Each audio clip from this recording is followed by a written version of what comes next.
Astig na Fafa at matangkad na lightweight si Eman Bacosa. Napaka-pogi. Nagka-record na siya ng panalo sa ikatlong round na jumbagan kay Jan Clyde Langahin sa espesyal na presentasyon ng Manny Pacquiao Presents, Blow by Blow nitong linggo, ika-25 ng Marso sa Okada, Manila. Grabe, sunod-sunod ang mga jumbag ni Bacosa na nagpastop sa gyera, untik nang maging hilong-talilong si Langahin sa sahig. Aba! May record na ngayon ni Bacosa na 3-0-1 at mind you. 20 anyos pa lang siya, may 3 knockout pa. Grabe! Kaya naman ang ganda ng pasabog sa lingguhang programa sa boxing.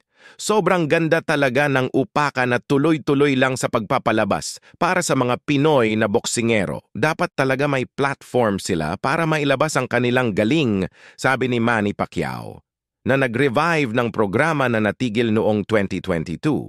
Mark your calendars, mga Jula Bells, magkakaroon ulit ng isa pang jumbagan ang Blow by Blow sa ika-12 ng Abril sa San Andres Gymnasium sa Maynila. Abangan mo yan mga Becky friends, for sure, astig na laban na naman yan. Pero mga kacharets, alam nyo ba na ang ating love-able at papabel fighter na si Eman Bacosa ay todo ang pag-acknowledge niya na marami pa siyang kailangang i-improve. Sabi niya pagkatapos ng kanyang latest na panalo laban kay J. Clyde Langahin, marami pa siyang dapat bigyan ng atensyones.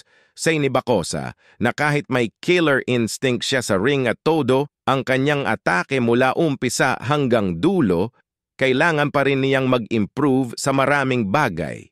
Grabe, may injury pa nga siya sa kamay mula sa training.